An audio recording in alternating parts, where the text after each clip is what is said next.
everybody. It's time for the Silver Bullets podcast. Once again, I am one of your hosts, Michael Citro. And I'm Chip Minnick. Chip, can you believe it? We're in our weekly season rotation now with the Silver Bullets podcast. I am thrilled that as much as I can only speak right now in terms of the weather right now in Ohio, it's unseasonably cool for this time of year. I mean, it's kind of in the low 70s, but it feels like football weather. So it definitely is a step in the right direction.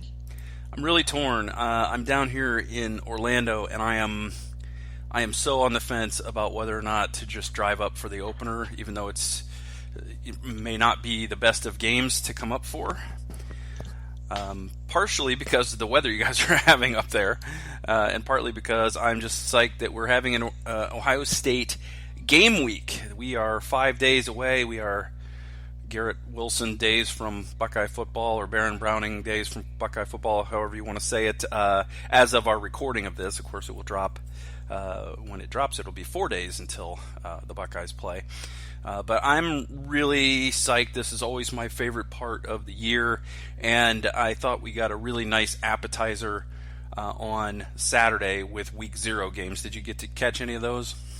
I did. I freely admit I was watching the Florida-Miami game as much as I could handle. I mean, between the it kind of was in certain respects. I mean, my respect for Miami's quarterback grew immensely. I'm sure he just was ticketed for an ice bath after the 11 sacks that he sustained. But I did not have the stamina to stay up. I know that that's kind of one of the things that we kind of joke about, how you're all into Hawaii football and all. But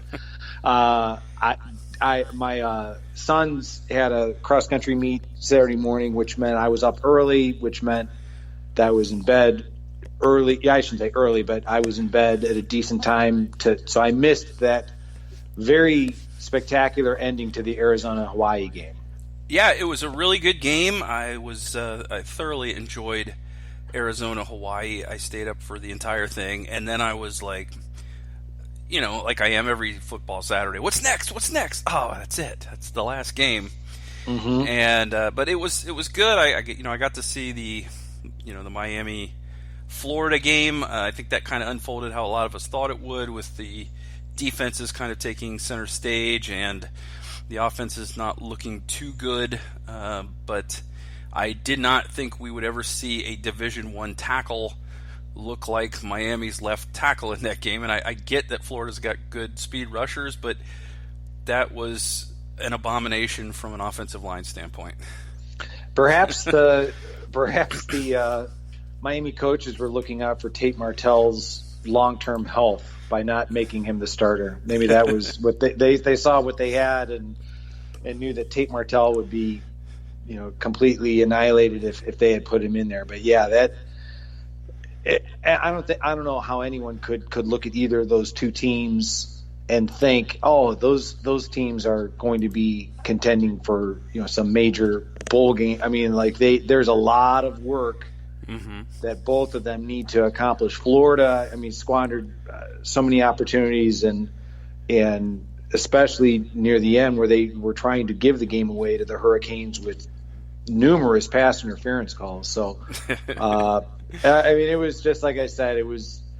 I think every first game is going to have a lot of sloppiness. I know there's an old coaching adage that the team makes its biggest improvement between Game 1 and Game 2. Now that the coaches have actually had an opportunity to see live game action, things to focus in on and improve upon. But I think the respective coaching staffs for both the Gators and the Hurricanes are going to have their hands full. Yeah, I even got to see some of the Youngstown State-Samford game. It was entertaining, and I even got to see a little bit of the Colgate game to start things off. So it was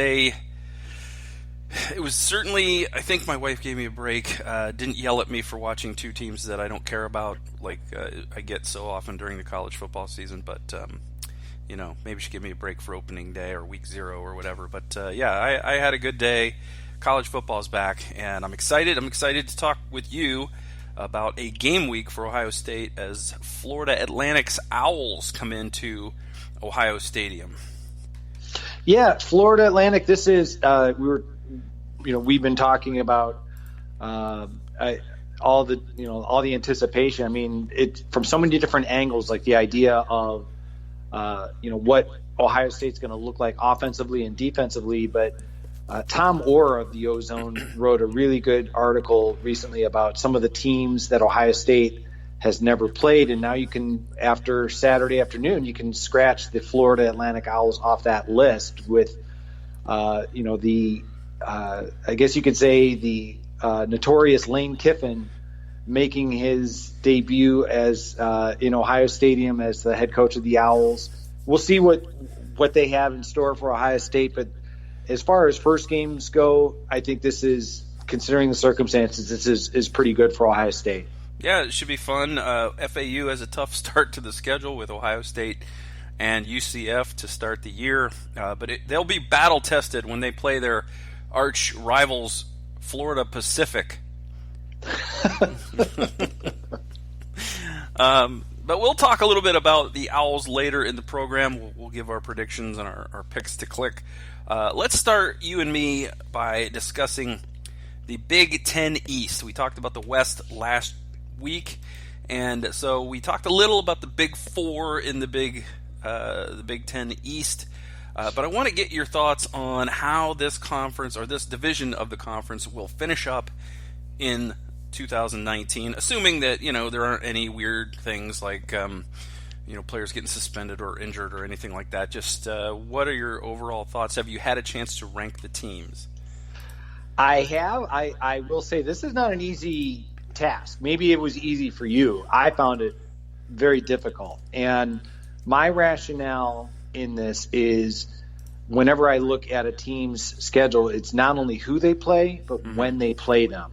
And I think that is such an overlooked, possibly even ignored aspect when I think fans kind of start looking at the schedule. I know Ohio State fans are concerned, and rightfully so, almost exclusively on who Ohio State's playing, but how the rest of the division, how the rest of the conference, who and when they're playing, what kind of potential impact that may have. So if I will say that in terms of rankings, I feel very good about the team that I rank 7th, and that's the Rutgers Scarlet Knights, finishing 7th.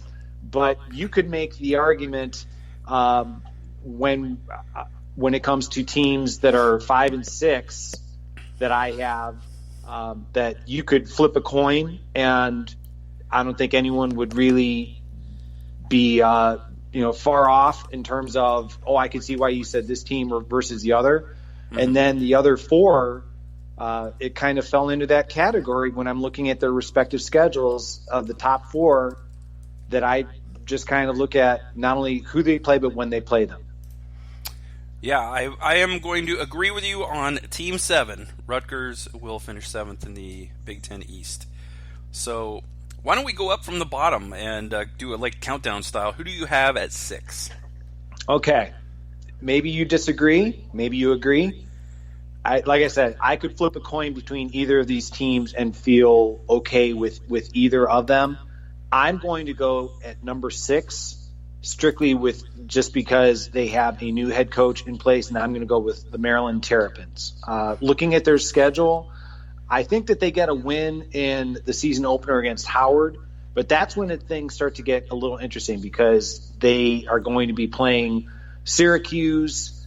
They go to Temple, and I realize that Temple has a new coaching staff as well, but that's a road game. Then they have the bye before they play Penn State on a Friday night.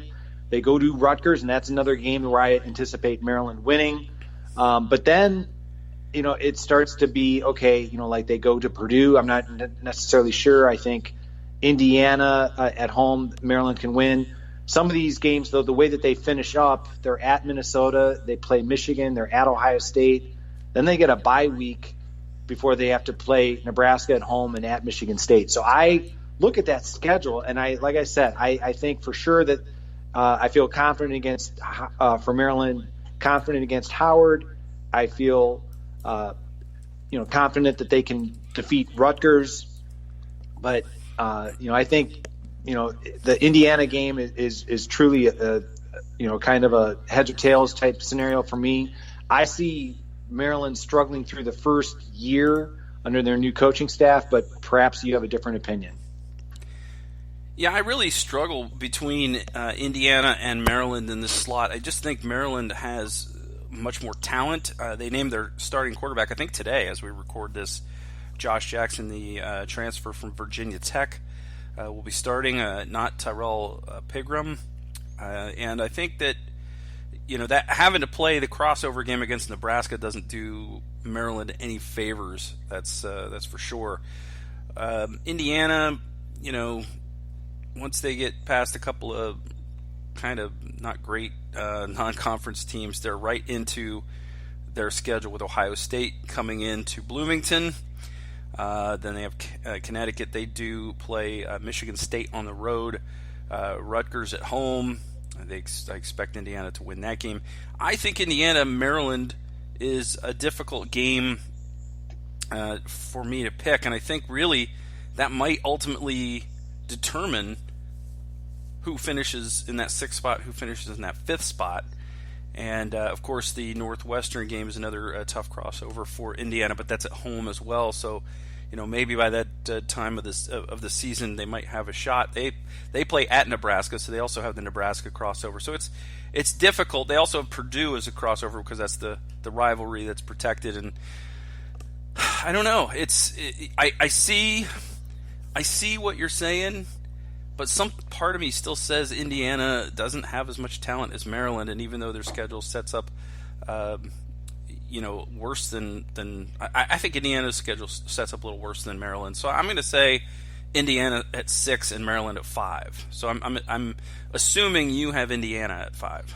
Precisely. I agree with the sentiment that Indiana opening up with Ball State and Eastern Illinois, that's where Indiana gets off to a solid non-conference start. I'm anticipating a loss to Ohio State and in the horseshoe, and then Indiana winning against UConn. So they're 3-1 before they have to go to Michigan State, where I anticipate a loss. Mm-hmm. I see Indiana defeating Rutgers, but like you said, the logic of when they go to Maryland on October 19th, how that could probably be the decider as to which team will finish 5th or 6th, whoever wins. Because as you said, finishing up Indiana, they have some tough games at Nebraska at the end of October. They get Northwestern at home, but that'll be tough. Then they get a bye week before they finish up the season at Penn State, Michigan, and at Purdue, which more than likely that's 3 straight losses. And then when you throw in the fact that it might be, depending on how they do at Maryland, might be 6 straight losses. So that's why I was saying it was really difficult between them. I genuinely like Tom Allen, what he has done as best as he can in defense of Tom Allen with Kevin Wilson did. It's still inexplicable to me that Indiana let Kevin Wilson go, but I think Tom Allen has done a solid job getting Indiana to play solid defensive football. That's kind of his focus there. But with Peyton Ramsey at quarterback, I'm kind of skeptical as to what they can do offensively. I know defensively they're usually pretty good. They're not going to out athlete you by any stretch. Mm-hmm. So yeah, I mean you can make a passionate argument one way or the other for Indiana or Maryland at 5 and 6. I think we'll have a better gauge after October 19th, as you said. Mm-hmm. Now Indiana, Chip is named Michael. I don't know if this is pronounced Penix or Penix as their starting quarterback. Okay, so it goes to show what I know. That will be interesting. Yeah, that means all right, because that was. I remember at Big Ten Media Days, Tom Allen saying that it was truly a battle. So obviously the starter, I'm not going to say the name without knowing the correct pronunciation, is that they saw enough of him during fall camp to justify giving him the job. But as I said, offensively, Indiana, they're kind of, they're just kind of limited. So I think it's going to be an interesting season in Bloomington, put it that way. Yeah. All right. So, I was a bit surprised at Peyton Ramsey. I just kind of assumed that it was a foregone conclusion Peyton Ramsey would win that battle as well. So now we've agreed on 7. We're flip-flopped on 5 and 6. Who do you have at 4? All right. This is where, it gets really tough, because I'm looking at schedules and I'm trying to think, all right, how is this going to impact after you play this team? How are you going to be? All these kind of things. This might come as a surprise to people, but my number 4 team in the Big Ten East this year is going to be Penn State. Like I said, surprise. I like their non-conference. I think they're going to be fine there. I look for them to win at Maryland. I think that where it's going to start to become a little more challenging is looking at October 5th. They get Purdue at home, and I think they take the Boilermakers, but then they have a stretch. They go at Iowa. I actually do believe that they're going to knock off the Wolverines on October 19th in the whiteout game. But I think that at Michigan State game on October 26th, that might have some lasting repercussions. They get a bye week after that, then they go to Minnesota. I think they beat Indiana.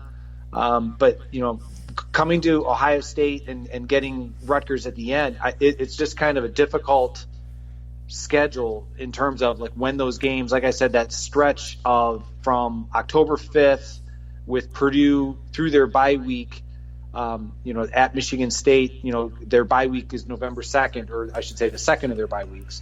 But I think that 4-week stretch, that's gonna kind of tell the tale for the Nittany Lions. I think Sean Clifford, he was named the starting quarterback for Penn State, kid from Cincinnati, Ohio, I believe. And I know that Penn State's been recruiting well. I'm not trying to suggest that the talent isn't there. I just think it's young. And the way that this schedule is laid out, I just think that Penn State, they're going to take a step back this year. Okay, fair enough. I think for me in the 4 slot, I'm going to go with Sparty here. I think that I don't like the trend of where Sparty has been headed the last couple of years. And, we talked about how Mark D'Antonio's kind of rearranged the deck chairs on the Titanic as far as his coaching staff is concerned. So I don't think that they helped themselves there by not going out and improving the staff. What Michigan State has going for it is, a proven starting quarterback. I don't like Sparty's cross-divisional games. They go to Wisconsin. They go to Northwestern, and those are difficult. They do get Penn State at home and after a bye week, so that may, if you are correct about Penn State, I think that's the critical game, is that Penn State has to go to Sparty, and Sparty has a week to work on some stuff. Maybe the next Little Giants or something we'll see from Mark D'Antonio.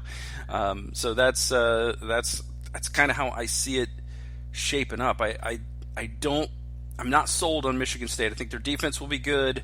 I think their offense will be better than it was last year, but I still think that there's some holes on the coaching staff side that will hurt them down the stretch. And I think Penn State may be young, but one thing you can't fault James Franklin for is his recruiting, so I think that they just have more talent.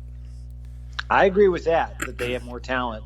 And just in the interest of disclosure, this is where I have Michigan State as 3rd. And that is, I like them to get off to a strong start in the non-conference segment of their schedule. I agree with you. I think the at Northwestern game, that can be a tricky one on September 21st. To the best of my knowledge, that has not been announced in terms of what the kickoff is. I like them to defeat Indiana. I think those back-to-back home game, trips to Ohio State and at Wisconsin. I think those are going to be those are going to leave a mark. Then they get the bye week, as you said, right before Penn State comes to town. I think Illinois, Rutgers, Maryland, the way that they finish up the last four.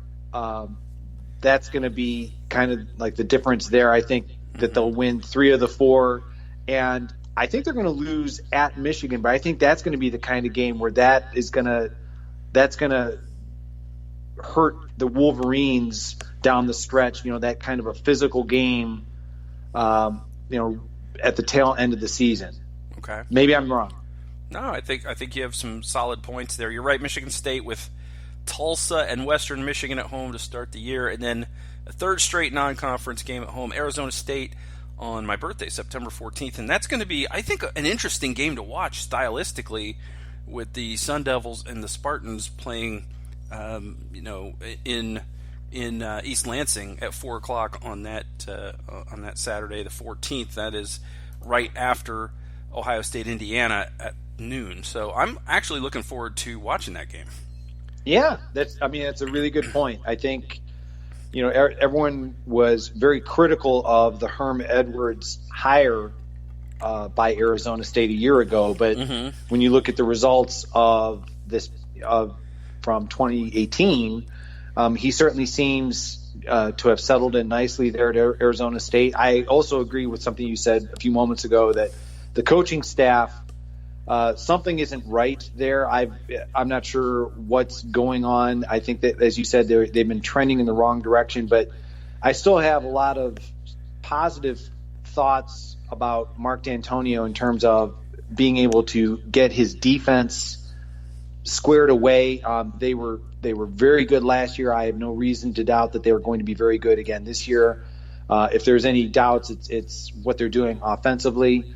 Who's to say that, after this season, Mark D'Antonio, if this isn't his last year, I'm not suggesting that there's anything amiss there, but it might be, maybe it's time for, some fresh blood there up in East Lansing. Yeah, I was going to ask you, do you think Mark D'Antonio is on the hot seat entering 2019, given the way that the team has gone?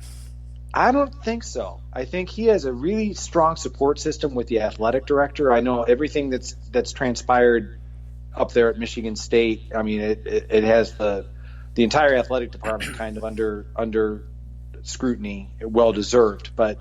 I think he's okay. I think as long as he continues to have Michigan State playing at a high level. Now, granted, they're not nearly at the same kind of high level that they were a few years ago when they defeated Ohio State 2 out of 3 times back in 2013 through 2015. But I think he righted the ship. I think that they, for a brief period of time, their recruiting philosophy, they went off kilter, and I think he's getting back to finding those diamonds in the rough, the kids from Ohio and Michigan and that are just tough football players that maybe athletically they're not at the same level as what Ohio State can get across the country, but these guys are just really good football players that Mark D'Antonio has been able to mold into a strong unit. Mm-hmm. All right, I look at Michigan State's schedule and I see the potential for 5 losses in conference play, and I wonder, how the fan base will react to a season like that if that happens. But you and I have them third. Yeah, you and I have flipped Michigan State, Penn State, and you and I have flipped Maryland and Indiana, because I have Penn State in at number 3. I think Penn State, I think that they're a talented team. They're certainly an athletic team. I think they're going to be a little bit younger, and I think the one major thing is young quarterbacks, although Penn State's had pretty good luck with guys coming in and being able to play right away. Yeah, and let's not forget that Sean Clifford was kind of a surprise starter in the spring, back when we were all kind of flabbergasted by the news of Matthew Baldwin entering the transfer portal, that Tommy Stevens had entered the transfer portal, and I believe I saw recently that Tommy Stevens is going to be the starting quarterback for Mississippi State, which, no surprise. I mean, that's kind of a natural landing spot. But getting back to Penn State, yeah, you're right. They've been able to nestle in inexperienced quarterbacks and get them playing efficiently rather quickly. And it's not a question of talent. I want to reiterate that. I think the talent, because a lot of the guys that are on that Penn State roster certainly could have been Ohio State Buckeyes if they had chosen wisely. I mean, differently. Anyway, but all joking aside, I think Penn State, the talent is there. I think it's just young, and the schedule, the way that it kind of lays out, like for me, that beginning of October through the end of October, that's going to kind of tell the tale about Penn State's success or disappointment this year in 2019. Yeah, going to Iowa is going to be difficult. Purdue's not an easy team to play, but they at least get them in Happy Valley, and that's a noon start. I actually would have thought that they would have tried to lobby that one for a night game. And then, of course, at Michigan State, we talked about that already. They host Michigan. They go to Minnesota. That's their other crossover game. And, Minnesota's not a pushover, but I don't think Minnesota is the kind of place you go where you're, intimidated by that. So I think that by that point in the season, they might be battle tested enough to handle the Gophers. Yes. Yeah. Like I said, I mean, when we talked about like the Big Four, this is part of where I was saying, like, my struggle was not only who they're playing, but when they're playing them. And so I think, I mean, it just really comes down to, that's going to kind of,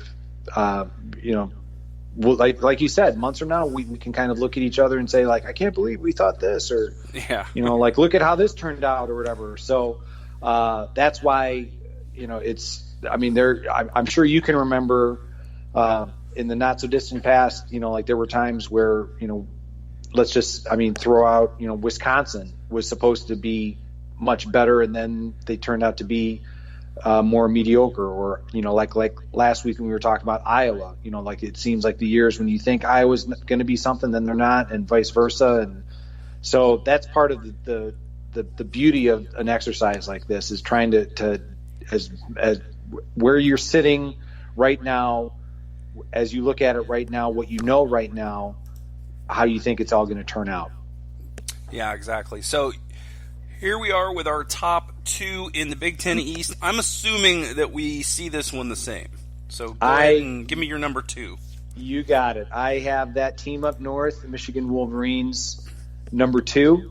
I think the Middle Tennessee game is going to be an opportunity for them to demonstrate to the nation on the Big Ten Network. It's a night game in Ann Arbor, that they have fully embraced the idea of a spread offense for Shea Patterson. I think Urban Meyer, in his new role on Fox Sports, said, here's the challenge, is that you're turning the play calling reins over to somebody who's never done that before, and trying to implement a new offense that you haven't run. So I think Urban Meyer raised a lot of valid points. A lot of people, critics of Urban Meyer, will say he's just saying that because of his previous role at Ohio State. But personally, I thought he raised some valid points. That Army game in September, the September 7th game, that's going to be a tough one. And I just go off of the fact that is not an easy defense to implement in 1 week. And I agree with something you said, I think, on a previous podcast. I'm sure Michigan has devoted time towards shutting down Army's rushing attack, but being able to do it with a scout team that may or may not be able to give you the proper looks, who's to say? I know that Ohio State certainly had their hands full with Navy when they played them during the Jim Tressel era, as well as back in 2014 with Urban Meyer. I think going to Wisconsin on September 21st, even coming off the bye week, that's tough. They get I don't want to say another bye, but they get a relatively easier game with Rutgers at home. That Iowa game is kind of a mystery, going to Illinois. And here's where it starts to, I think you're going to start to see kind of the accumulation of just the physical wear and tear. They have to go to Penn State, which kickoff hasn't been set, but I'm anticipating a night game. I'm anticipating a loss for the Wolverines there for certain. I think Notre Dame I think they're kind of in the Wolverines' heads. I know that they get them at home on October 26th, but that should be the kind of game that could go either way. Going to Maryland, I think Michigan will be okay, but that last stretch when they're playing the Spartans at home on November 16th, at Indiana, and Indiana's throwing some scares into Michigan over not just recently, but I mean it's been one of these things where it's like a lucky bounce of the ball kind of aided the Wolverines. I think Michigan will be okay, and then the pressure game, and I stand by what I wrote for Athlon Sports, that I think all the pressure on Michigan is on Michigan for the game on November 30th. I think Ohio State's gonna win that one, but yeah, I think that stretch of games, looking at their schedule, starting at the end of, I guess you could say near the end of September, at Wisconsin, Iowa, at Penn State, Notre Dame, and then again, going to Maryland, who knows, but that Michigan State, they have a rough stretch of games. I think that's going to make the difference in the Big Ten East. Yeah, to me, really, if Michigan can get to Notre Dame in good shape and win that game, that might push them to that next level. That's really what they need in terms of getting back into the national conversation, is to take care of business up until Notre Dame, and then get over the hump and beat the Irish. I'm not sure if they will or if they can, but that to me is the game that really will sort of dictate how Michigan's season goes in my mind. So I also have them at 2, and then that means we both have Ohio State at number 1 in the Big Ten East. Yes, and perhaps you feel differently, and I hope I'm wrong, but as I look at Ohio State's schedule, as I look at it, we were kind of alluding to what other teams, who they play, when they play. The game that I feel is going to be kind of very interesting for Ohio State is that game at Nebraska on September 28th. As of right now, no kickoff has been set, but it would be surprising if that's not later in the day. Looking at Nebraska's schedule, they actually, they open up with South Alabama. They go to Colorado. They play Northern Illinois, and they go at Illinois. I anticipate the Cornhuskers being undefeated. I anticipate this being a night game, as I just said. And I think this is the kind of game that Ohio State may lose kind of in a barn burner. But that's the only one that I'm not feeling 100% about. I think that follow-up game, just to kind of further talk about the schedule, like who you play and when you play them, coming home and playing Michigan State at home at night is going to cause some trepidation for me. But I do like Ohio State being able to weather the storm. I think the Nebraska loss is actually going to galvanize this team, and I think Ohio State is going to take it to the rest of the Big Ten East, win the Big Ten East, and get to Indianapolis. Let's talk about that bit, because we both picked number 1, but we said we were going to go through the schedule. So we of course will do predictions each week on the show, as we have been doing, and things can change based on what we see, because no one's played yet. But of course it starts with Florida Atlantic this Saturday, and I think that you and I both pretty much think Ohio State will win this game. It should be a comfortable win. If Ohio State's fixed the defense at all, it shouldn't be a close game. And Florida Atlantic, they have a new defensive coordinator. We'll talk a little bit more about the game itself in a bit, but they have a new defensive coordinator because they they had nowhere to go but up defensively pretty much, and they had a good offense. But as of today, they hadn't yet announced a starting quarterback. I'm sure that Lane Kiffin knows who that will be, but they haven't announced it yet.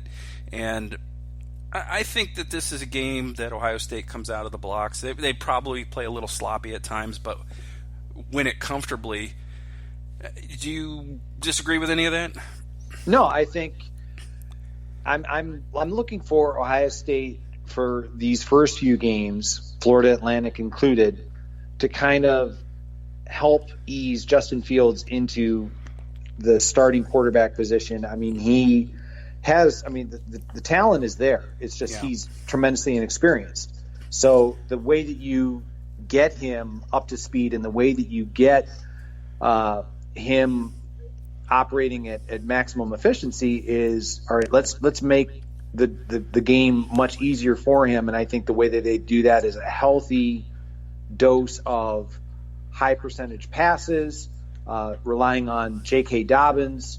I think, rather than, expecting him to be Dwayne Haskins, he's not going to be Dwayne Haskins, nor should Ohio State fans expect that. Mm-hmm. But I think it's going to be closer to, I think the offense is going to be closer to more of what we saw with J.T. Barrett. And I personally, I think that Justin Fields, when he drops back to pass, and if his receivers are covered or if he feels pressure, I think his running is going to primarily come from scrambling versus I'm certain that they will have a certain number of designed runs, but I also think that Justin Fields in these first few games, they're going to try to limit the designed runs and get the running game going, which they really never did well with J.K. Dobbins last year, let's be honest. Mm-hmm. And that's going to be how the offense is going to be kind of getting into gear by the heart of the Big Ten season in October. Yeah, so Florida Atlantic comes in. It'll be, I think that they should, or at least I expect that Ryan Day will show a lot of looks to give Cincinnati a lot of things to think about for the next week.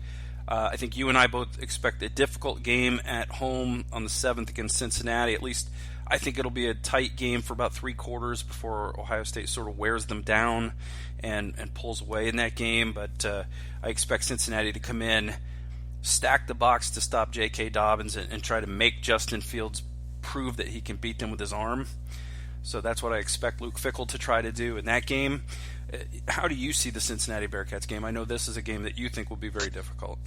I do think it's going to be very difficult for those reasons that you mentioned, as well as the fact that I think in obvious passing situations, I think Luke Fickell and Marcus Freeman are going to blitz for an inexperienced quarterback. So it's going to be that crucial that Justin Fields, if he knows, where's his hot read, where his checkdowns, all these things that Ryan Day and I'm sure that the coaching staff will be trying to drill into him. But I think, as you said, I think the talent and depth that Ohio State have is going to be the X factor that's going to allow the Buckeyes to pull ahead late in the second half to get the win against Cincinnati. So then the Buckeyes go to Indiana, the first road game of the season, September 14th. Third straight game that starts at noon. That one will be on Fox. How do you see Ohio State at the Hoosiers? I think it's going to be another tough one simply because of what I mentioned earlier in the podcast, that Tom Allen is a defensive coach at heart. I think that Ohio State, it might be, let's just say it's going to be kind of a cross between what I'm anticipating in game 1 and game 2. And what I mean by that is, as you said, I think Ohio State will have little difficulty with Florida Atlantic. We think that they're going to have more difficulty with Cincinnati. I think Indiana's going to fall in between both of those, closer to the Cincinnati side of things, but I think Ohio State has too much talent and speed. Even though they're going on the road, I think it'll be a second half win. Okay, I think what helps Ohio State here is the noon kickoff. I think it's I think that a lot of crazy things can happen in the atmosphere of a night game, and I think that's been part of what's helped Indiana keep some of those games close. I like Ohio State against Indiana a little more lopsided than the Cincinnati game. Okay. So then Miami comes to Ohio Stadium on the 21st of September. We don't have a start time yet. I'm assuming that is not going to be a night game in prime time against Miami. That one Ohio State should handle. Yes, this is where, let's just say it. I think by the middle of the second quarter, and I know that's going to sound highly arrogant, this might be the Gunnar Hoke and Chris Stroganoff show. This might be, here's our opportunity to get our second and third string quarterbacks some much needed experience and repetition at a crucial position against an opponent that just doesn't have the same depth of athletes that Ohio State has. Yeah, and I expect Ohio State to be very basic in this game because I don't think that they want to tip their hand with some of the stuff they're going to be using against Nebraska. Nor will they need to. I mean, it's, when you win, because there have been times where Miami has come to town. I was actually in the stadium back. It was the last year of the John Cooper era in 2000, and Ohio State looked rather sluggish against Miami. They wound up winning 29-16, but I mean, it did not look really impressive. I just think in recent years, especially during the Jim Tressel and Urban Meyer eras, Ohio State has come out and taken care of opponents from the MAC rather handily. So that's kind of what I anticipate here. All right, and then of course the big game against Nebraska on the road in Lincoln on the 28th. As you said, it's probably going to be an evening affair. It could be a night game. It could be a huge atmosphere, and certainly the biggest thing that Justin Fields will have experienced in his short time at Ohio State. And you've already picked this, I think, as a loss. I hope I'm wrong. And I'm kind of anticipating because Nebraska. I mean, the big question mark about Nebraska is where are they defensively? I mean, for all of the hype around Adrian Martinez and what Scott Frost can do offensively, I'm not saying that that's not justified. If Nebraska is not improved defensively, that will kind of not only impact this game but also the success of their 2019 season. But I think there are a lot of X factors involved in this besides the fact that Ohio State, this is kind of like their with no disrespect to Indiana, their first real true road test, because let's face it, whenever Ohio State goes to Indiana, it's no surprise why that's always the picture that Indiana shows off about Indiana football, is because they know that they've got an entire stadium full of either crimson or scarlet, and it's full stands. A lot of people have made the trek to Bloomington, Columbus West. Exactly. I think going to Nebraska, and it'd be great if Ohio State fans do fill the stadium, but the good people of Lincoln are notorious for not wanting to sell their tickets if they feel that they have a good product, and I think they do feel that way this year in 2019. The night game just gives them more opportunity to get a little more rowdy and rambunctious. So I think it might be kind of a like a barn burner game, but I think as I sit here right now, I'm thinking that seems a probable Ohio State loss, but I'm willing to admit when I'm mistaken. I don't know if I can actually pick this as a win or a loss for Ohio State at this point in the season, because there's two things I need to see. I need to see what Nebraska's defense looks like, and I need to see what Ohio State's defense looks like. So those two things are going to tell me as we get closer to that game who I think can win, because I think if Ohio State's defense has improved as dramatically as we kind of think that it will, I like Ohio State's chances even on the road in Lincoln. Okay. That's fine. I think I hope you're Nebraska's right. still. I think they still have some. Scott Frost has still got a class or two before I think he brings that program's talent level up to where it needs to be that competitive team. But I certainly think they're going to score points on people this year because Scott Frost teams do that. So, and that will be a difficult game. It could go either way. I'm not sure, and I'm not willing to throw out a prediction at this point. But certainly as we get closer, I will have a prediction when the appropriate week comes and we're preparing for the Cornhuskers. So that takes us to Saturday, October 5th. That's a night game in the Shoe against Sparty. I assume that you believe Ohio State wins a physical battle in this one. Yes, I'm always leery of Michigan State, always have been. And the fact that it's at night does not make me feel any better, believe it or not. I think, if anything, Michigan State, some of the, I was in Ohio Stadium, in 2015 during the monsoon that, kind of just enveloped me.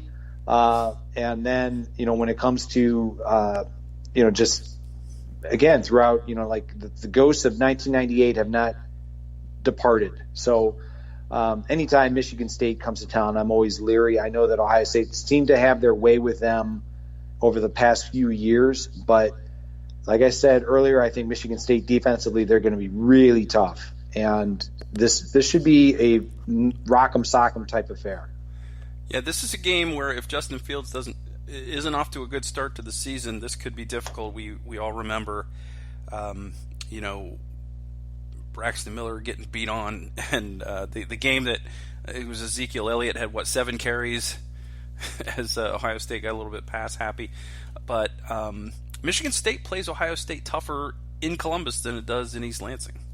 Yeah, that's kind of, it's only been beginning in 2016 that Ohio State, they're on a 3-game winning streak. If you recall, in 2017 that the Michigan State game was in Columbus, and it was the week after Ohio State was shellacked by Iowa, and it was just kind of like, oh my gosh, like what's going to, based on recent history, you're thinking, all right, this is just getting worse and worse. And then Ohio State just came out and put the hammer to them. I mean, it was like 48-3 or something. I can't recall, but it's only been the last 3 years where it seems as though, okay, the pendulum has swung decisively in Ohio State's favor, but maybe I'm just, too overly pessimistic, but I just think this is going to be a real tough one for Ohio State, but I think they're going to win it.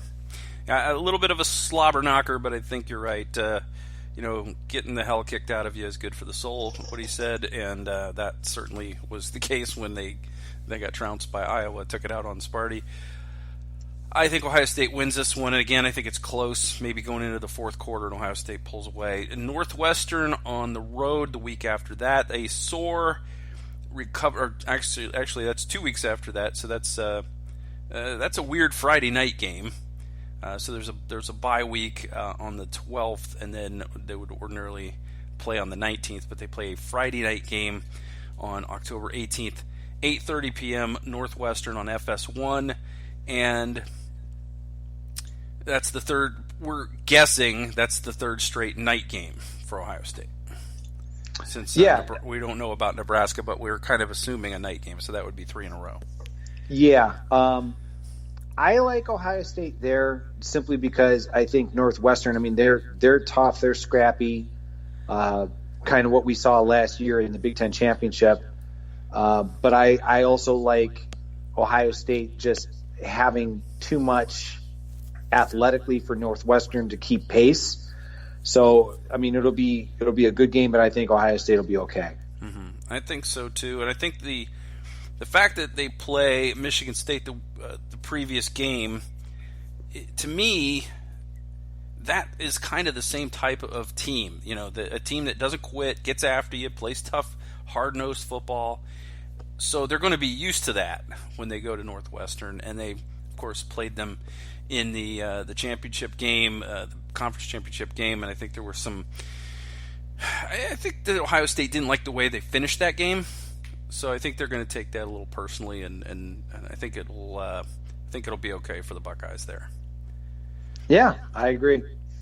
So here comes the fourth straight game that is, in a very tough part of the schedule for Ohio State. You get Nebraska on the road, Michigan State at home, Northwestern on the road, all night games probably, we're guessing, on Nebraska. And then they come home. To be announced is the start time for Wisconsin. The good thing is you get an extra day to prepare. Yeah, and more than likely, this is one of these things where it's just pure speculation in terms of when that game is going to kick off.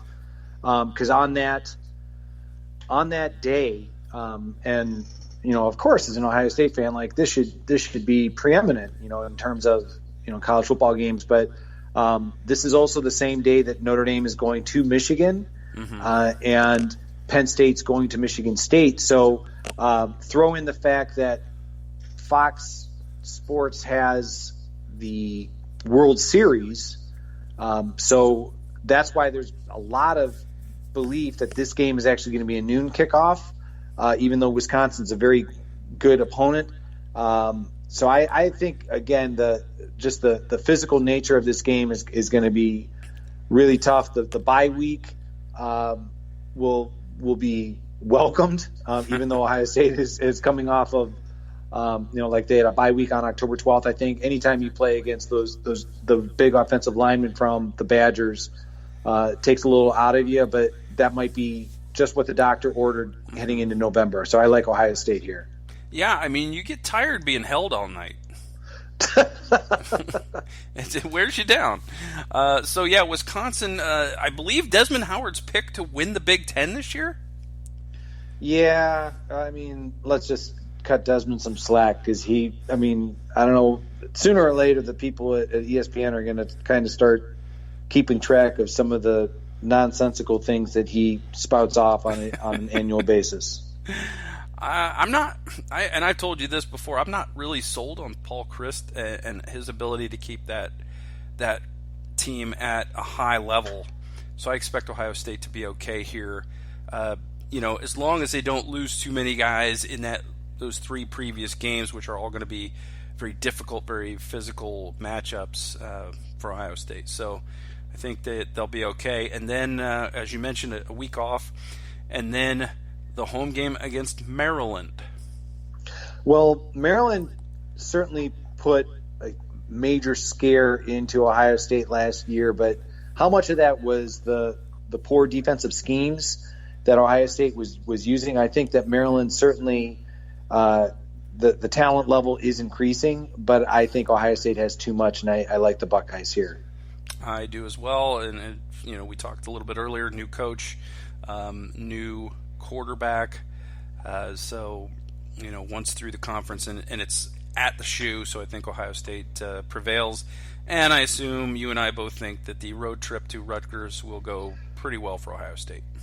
I do. I'm not so sure that it will be under the watchful eye of Chris Ash at that point. No disrespect to Chris Ash, but you were talking earlier about hot seats. I think his is certainly the hottest one in the Big Ten East division. Mm-hmm. And through no fault of his own, I mean, it's a murderer's row of teams that year in, year out Rutgers has to play.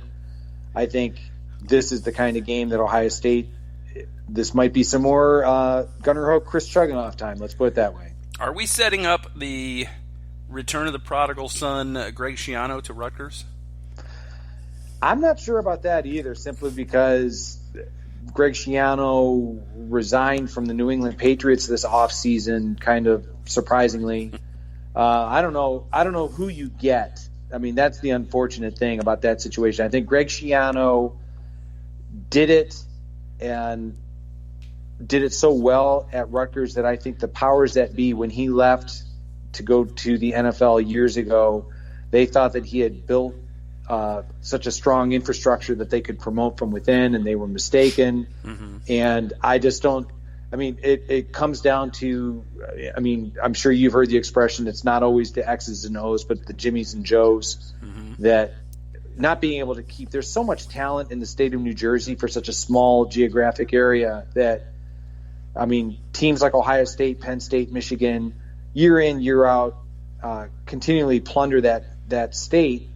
And for a brief period of time, Greg Schiano was able to keep some of that talent at home enough to have Rutgers playing at a high level. I don't know if they let go of Chris Ash, who they're going to find that they think can do better. Yeah. Well, I mean, the best run they've had in decades was, of course, under Schiano's eye, and then, of course, he can't. If he's head coaching, he can't get all complicated with his schemes because someone else is sort of running the show, and he's got to oversee everything.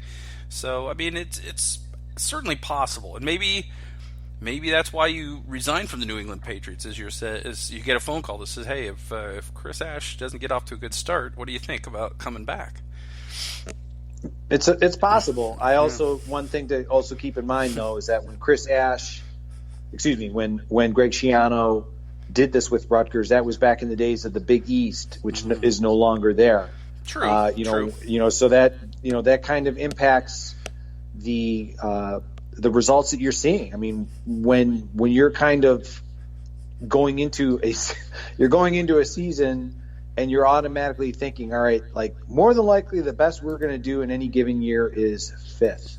Like if you can, and that's, depending on how your non-conference is set up, depending on what kind of teams Indiana and Maryland have, chances are that that's as good as, now that might be good enough to get you a bowl game, but that bowl game might not be anything really exotic and glamorous. So I think it's a tough assignment, but maybe I'm wrong. Maybe Chris Ash, he's been building. They open up this Friday night against UMass. I think Rutgers will get a win there, but I think it's going to be some really tough games for the Scarlet Knights. Mm-hmm. All right, Chip, that sets up the final two games of the season. Very, very difficult schedule to close the Big Ten slate for Ohio State, because even if they get to Indianapolis to do that and play the best team in the Western Conference, which is quite likely going to be a team they've already played, Nebraska or Wisconsin possibly, although there's some chances for some other teams. Of course, Northwestern, you can't count them out either. So you got Penn State at home, and you got to go to the Big House, or as I like to call it, the Big Hole in the Ground. Yeah, Penn State, I mean, when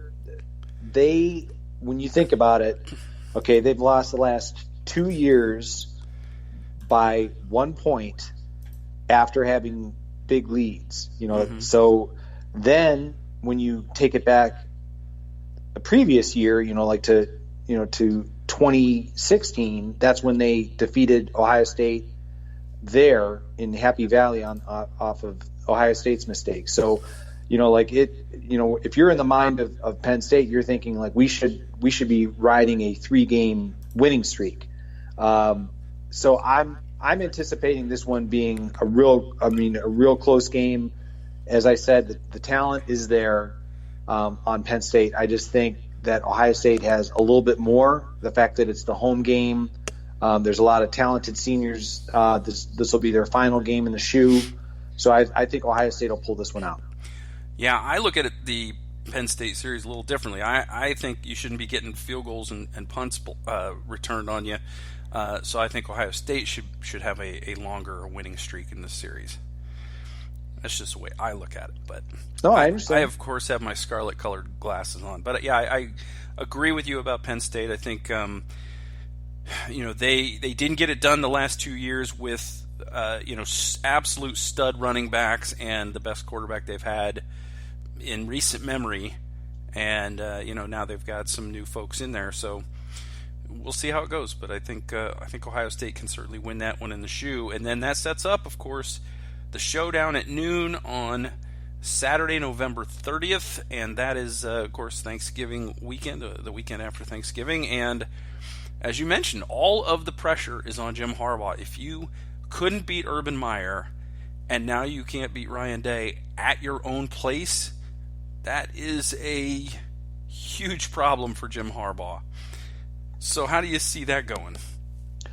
Well, right now, as you said, I mean, it's kind of difficult without seeing what Ohio State looks like, what the Wolverines look like. I mean, it's purely speculative, but I do believe that there is something psychological to the fact that you're talking about a guy who, I mean, we're both old enough to remember when he was brash and cocky enough to guarantee a win against Ohio State back in 1986 when he was a senior, guaranteeing that Michigan would win the Big Ten and go to the Rose Bowl. This guy, I mean, he certainly has to feel chastened by the fact that since he's come back to his alma mater, that he has not been able to deliver in the biggest rivalry in all of sports. And you can say, like the roster that he inherited from Brady Hoke. Okay, well, all right, so they got handled decisively in 2015. They came up just short in 2016, and then like the last 2 years, I mean, Ohio State, they went up there. Their starting quarterback gets knocked out, and he came through with flying colors. I mean, and Ohio State won decisively. And then last year was supposed to be the year. They were supposed to be on this revenge tour. They were supposed to, all this stuff, and they were just crushed. So there has to be some kind of a mental block. I think the talent, Ohio State has the talent. I think Gerd and Tom Orr on one of their podcasts, and when they started comparing and contrasting what Ohio State has versus what Michigan has, it just made me feel that much more confident that it's not just scarlet-colored glasses that I'm looking through. I think Ohio State, the talent is there. I think the mental block is a thing, and I do like Ohio State's chances up in Ann Arbor. All right. Well, you had to invoke the Matt France game. And I know. Put me in a bad mood. Yes, the guarantee worked out for Jim Harbaugh because Matt France couldn't kick a damn field goal. I'm still not over it. I'm still not over it. All these years later, that would have been definitely a trip to the Rose Bowl instead of the Cotton Bowl. But hey, can't have a do-over. Can't go back in time. And college kickers, as they say. Mm-hmm. You're right. I think this is in the same sort of basket as the Nebraska game for me. And until I see what Michigan's offense looks like in its first year in the spread, until I see what kind of shape Michigan's defense is in health-wise getting to that point in the season, and until I see if Ohio State has fixed its defense, I'm not sure that I can make a decision on who I think will win that game. But I certainly do. I like Ohio State's chances, even on the road. The thing for me that I always think about in this game, which worked out okay for Ohio State last year, is that a first-year starting quarterback in the game, somebody who's never started the game before, that's a very tough ask for them to go out and win that game. Dwayne Haskins was able to do that. Can Justin Fields do it? So we shall see. Mm-hmm. Absolutely. All right, Chip. So we've gone through the schedule. We've gone through our Big Ten East picks, and we've got still some stuff to talk about. We were going to talk about the depth chart a little bit, but that hasn't come out yet. It should come out on Tuesday, I believe, when this has already dropped, this particular show. So I would just say that even though we kind of know more or less what the starting lineup looks like, we don't need to really go through it, but we can certainly talk about the fact that we're not sure if Jonathan Cooper will be in the starting lineup because he's got an ankle injury that no one seems to be talking about, and we're not sure about Austin Mack, who said he was good even though he had been injured in preseason training as well. So there's some question marks there. But I think if there's anywhere that Ohio State is okay missing someone, it's probably at wide receiver and defensive end. Precisely. I think you're looking at the possibility for guys like Tyreek Smith or Tyler Friday or Javonte Jean-Baptiste. I mean, we could keep going on and on about players who flashed during the spring game, but since we don't know the depth chart, it's kind of, it's pure speculation on our part. At wide receiver, not knowing the status of Austin Mack, but there's a lot of talented individuals who are eager for their opportunities. So we'll see as of tomorrow kind of how everything shakes out. Mm-hmm. Now let's turn our attention toward the Owls, Chip, the Florida Atlantic University Owls. This is a team that has not named a starting quarterback as of the time that we are recording this. They have a returner named Chris Robeson, who was okay last year. He wasn't great, but the word on the street is that this is a team that, Chris Robeson's getting a real challenge from Indiana transfer Nick Tronti. So we're not really sure who's going to be under center to start this game for Lane Kiffin. Certainly Indiana's had good luck recruiting quarterbacks and has done okay. And Nick Tronti decided to go back to Florida. He's from Ponte Vedra Beach. And, Robeson is again, he's the sort of the incumbent in an offense that, put up close to 500 yards, not points, a game last year. Yeah, I mean, Florida Atlantic, for all of I'm not sure if you ever saw this, but there was somebody had made the point that when it came to the enigma that is Lane Kiffin, when you look at his career and how everything kind of has shaken out, like when he was at USC and then he went to the Raiders and, everything that, kind of transpired there, that it was one of these things where you kind of look like it's almost like his career is going in complete reverse, in terms of like how this is. It's like the career progression and path. But yeah, he kind of fell up for a little bit. He kind of fell upward from, was it Tennessee to USC to the Raiders kind of thing?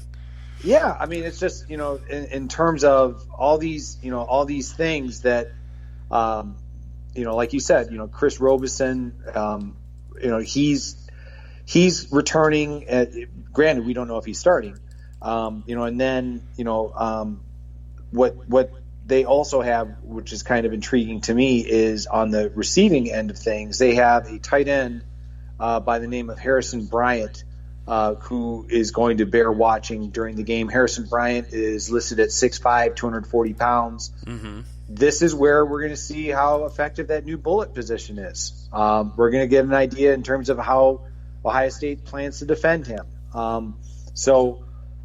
Between Harrison Bryant and then, some wide receivers that they have, Willie Wright, Tavares Harrison, Ronald Patterson, and Jordan Morrell, we'll kind of get an idea as to, how well the lessons have been taught by the new defensive coaching staff in Columbus this year.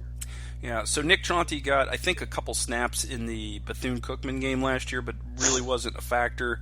There were three quarterbacks that saw considerable time last year, including Chris Robeson for FAU a year ago, and he was decent, 63% passer, 2,500 yards, 12 touchdowns, 12 interceptions, so he did put the ball at risk at times, but he got the majority of the snaps. He played 12 games, 304 passing attempts, but they had other guys that played in a lot of games too. DeAndre Johnson played in 8 games last year, and Rafe Peavy, a senior, played in 5 games last year, so I will admit to not knowing the situations that they played in. They may have played in blowout games, but Robeson got the lion's share, so it'll be interesting to see who wins that battle, comes out on top. But certainly their top target will be, as you mentioned, Harrison Bryant. He was their second leading receiver in terms of yards last year with 662 yards from the tight end position, 45 catches, about 15 yards per reception, and 4 touchdowns. So he's going to be a handful for whoever is on him, whether it's the bullet, whether it's a linebacker, depending on how they line up and which personnel are on the field. And tight end has not traditionally been a position that Ohio State has covered well.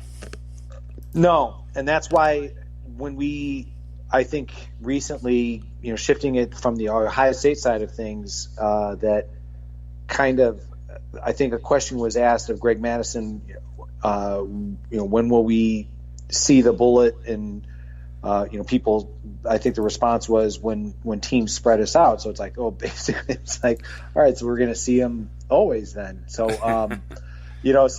yeah, I mean, it's going to be interesting to see how Ohio State plans to defend him.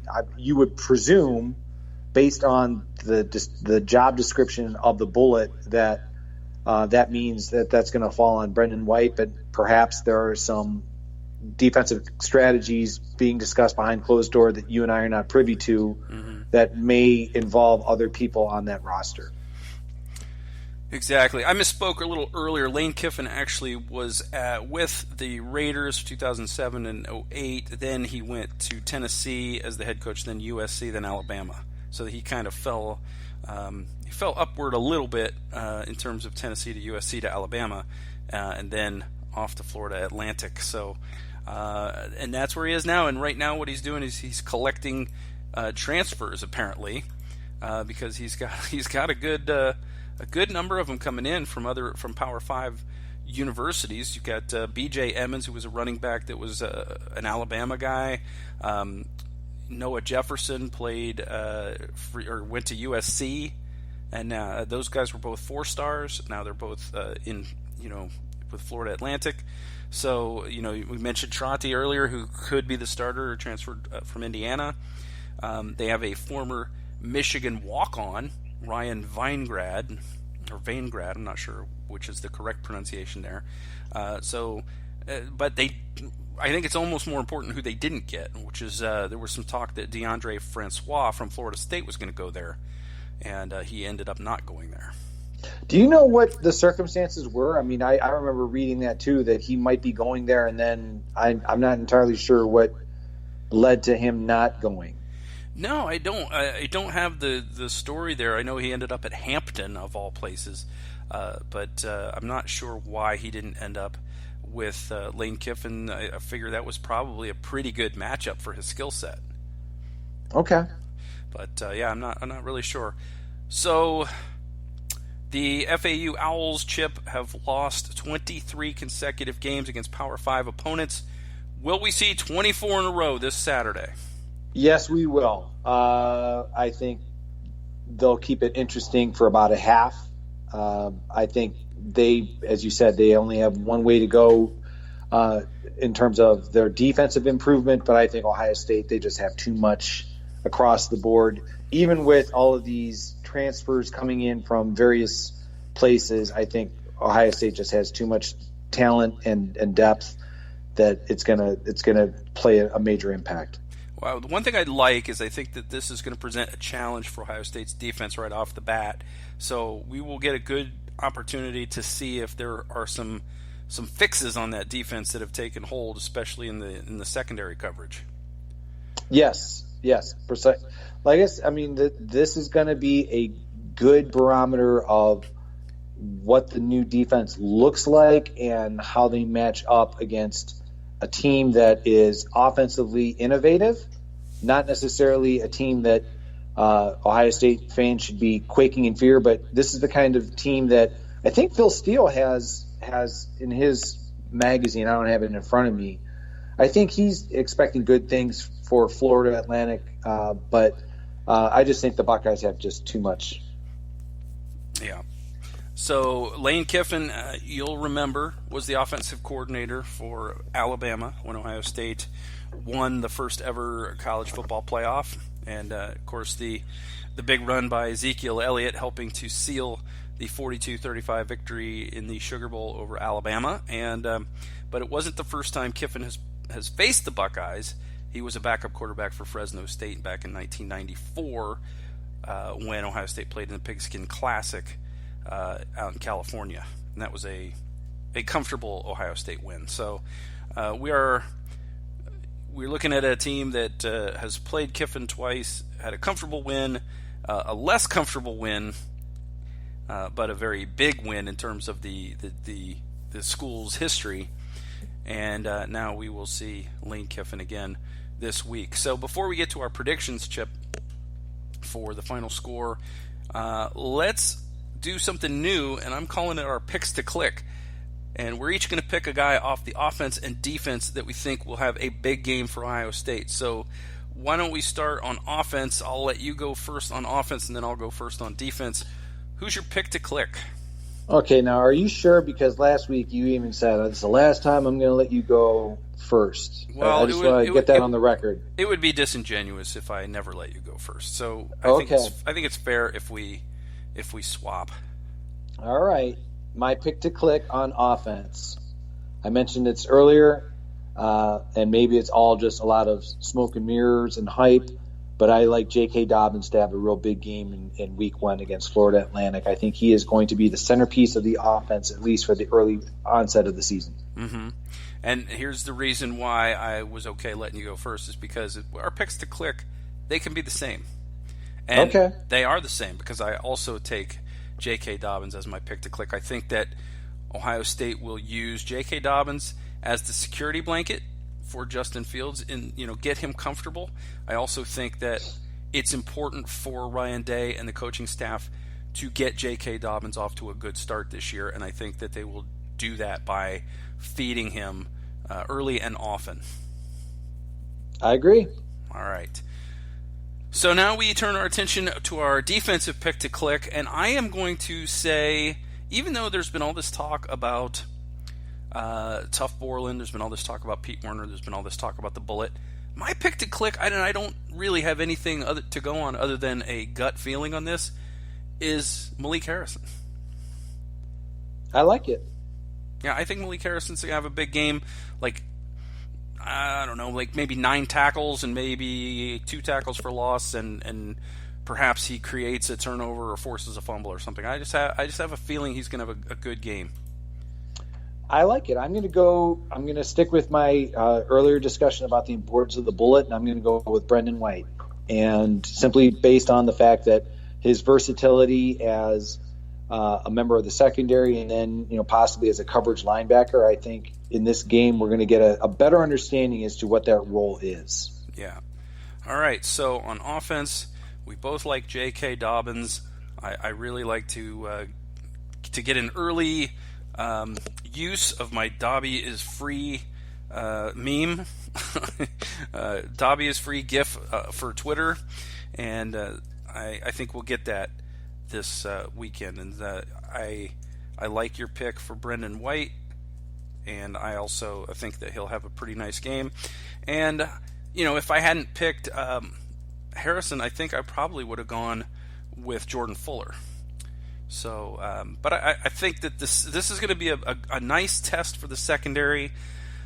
I think that Ohio State will be able to get after the quarterback, and that I think will help settle the secondary in a little bit. So I think the thing that everybody wants to see this weekend is how did the linebackers do, both in the run game and in the passing game.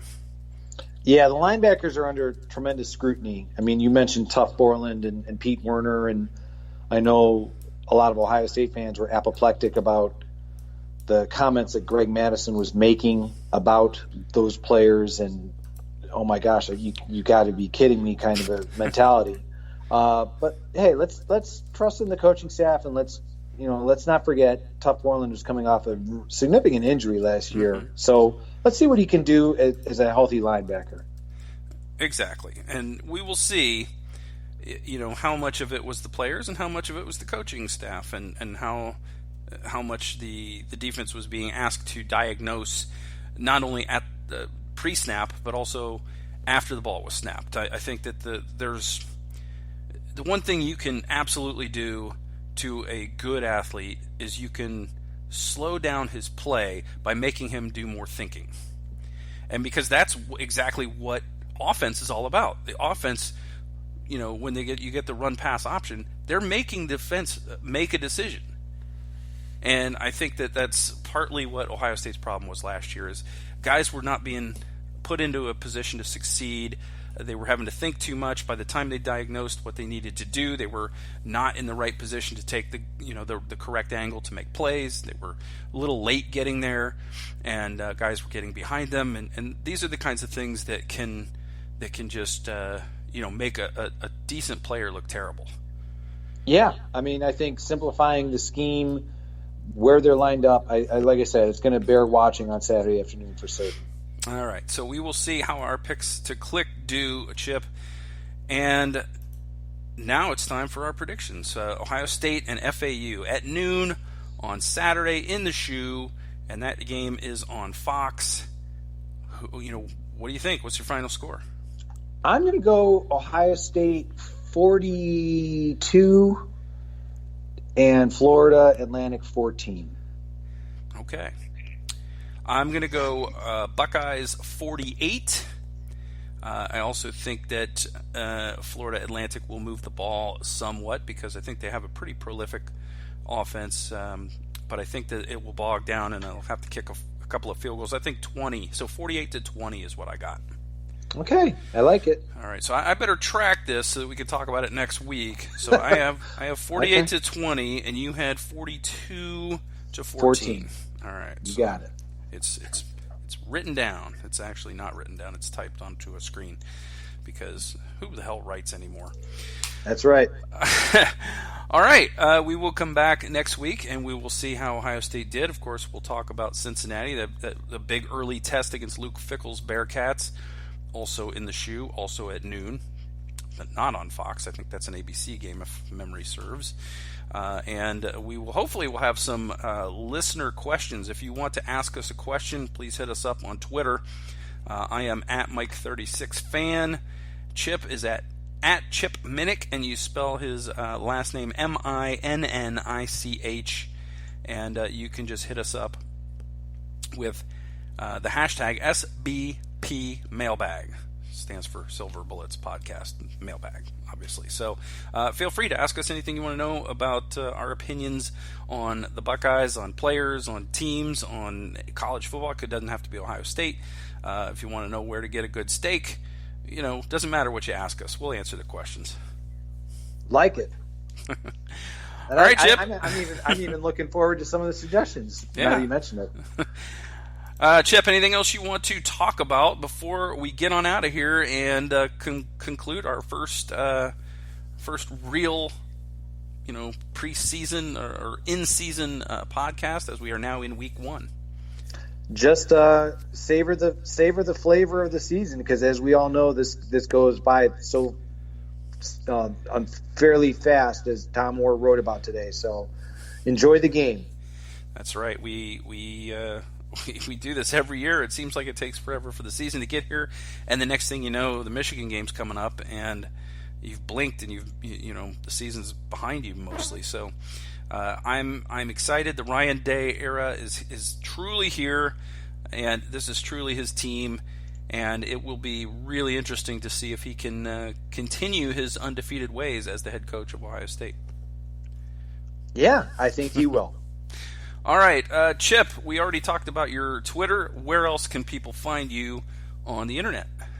Well, I mentioned it briefly earlier, but not only am I a contributor to the Ozone.net on the Hayes and Cannon section, but I'm also a contributor to Athlon Sports.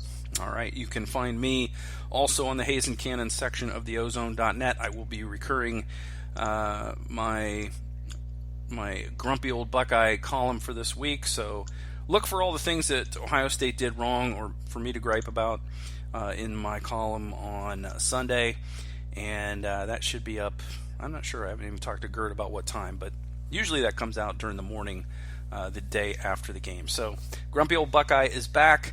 You can follow us on Twitter. Of course, subscribe if you're not a subscriber and you're just clicking on our player at theozone.net. Go ahead and subscribe to the show, because it's helps us out, helps us get in front of more people. Don't forget to also listen to our wonderful sister shows on the Ozone Radio Network, like Buckeye Weekly and the Buckeye Sloopcast. Do you know if the Sons of Schmidt are back this year? I do not. I'm not entirely sure in terms of the any kind of plans or anything like that. But be certain to listen to some of the other fine podcasts that we have associated with the Ozone.net. I'm sure that Gerd and Tom on the Buckeye Weekly will have a really in-depth look at the depth chart this week. So you'll have that to look forward to, since we didn't have the depth chart for our show. And the Sloopcast guys are great. I'm not sure about the Sons of Schmidt, because Brandon has relocated back to Hawaii, so the time zones don't match up real well, and sometimes they have trouble figuring out when they're going to record. Yeah, I can only imagine. I remember I went to Hawaii when I was in college, actually, and I remember it was like the middle of the afternoon, and Monday Night Baseball was on, and I was like, "What is going on?" Yeah, the 6-hour time difference is kind of unique. Yeah.